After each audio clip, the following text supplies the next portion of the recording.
दोस्तों, आज एक सच्ची कहानी से रूबरू कराऊंगा। बाबा साहब की एक सच्ची कहानी जिसे सुनकर आप सोचने पर मजबूर हो जाएंगे कि एक व्यक्ति के अंदर इतना दिमाग कैसे हो सकता है। कोई महापुरुष इतना दृढ़ निश्चय वाला कैसे हो सकता है।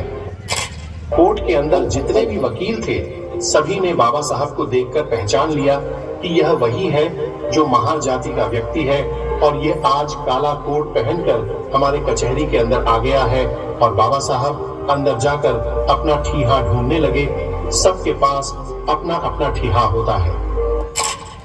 बैठने के लिए जब बाबा साहब को कोई ठिकाना नहीं मिला, उस बाबा को चिढ़ाते हुए कहा, अबे वो बैरिस्टर, तुम तो बहुत पढ़े लिखे विद्वान हो, तुम्हें क्या जरूरत है कचहरी के अंदर बैठने का।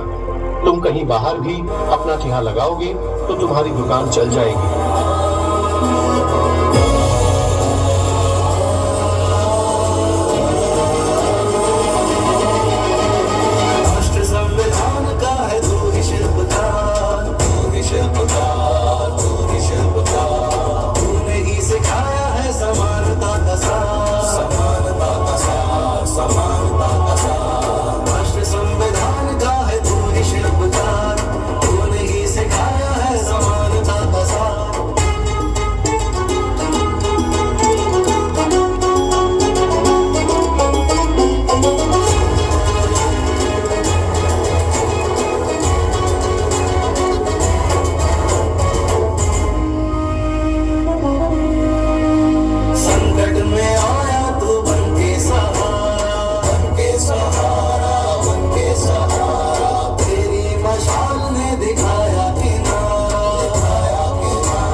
उसने फिर से टोन कसते हुए बोला, अरे सेठ, तुम्हारा केस वह लड़ेगा जो बाहर बैठा हुआ है।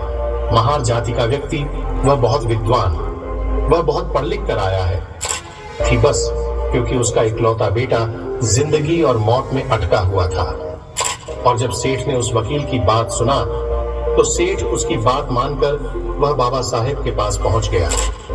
बाबा साहेब के चरणों में गिरकर कहा, हे बैरिस्टर, हे बाबा साहब, मेरे बच्चे को बचा लो। तो बाबा साहब ने सेठ से कहा, उठो, मैं क्या कर सकता हूं, मैं क्या मदद करूंगा तुम्हारा। यह फाइल तुमने कितने ही वकीलों को दिखाया होगा, तुम वहीं जाओ, मैं क्या कर सकता हूं। मैं तो महार जाति का हूं, मैं इस जाति से हूं। सेठ, आप बहुत बड़े वकीलों को दिखाओ। सेठ ने बाबा साहब की शक्ल देखकर कहा, नहीं, अगर मेरे बच्चे को कोई बचा सकता है तो बैरिस्टर आप बचा सकते हो मेरे बच्चे को। मेरा इकलौता पुत्र है, मेरा इतना बड़ा कारोबार, इतना बड़ा बिजनेस है, कौन संभालेगा, क्या करूंगा मैं इसका।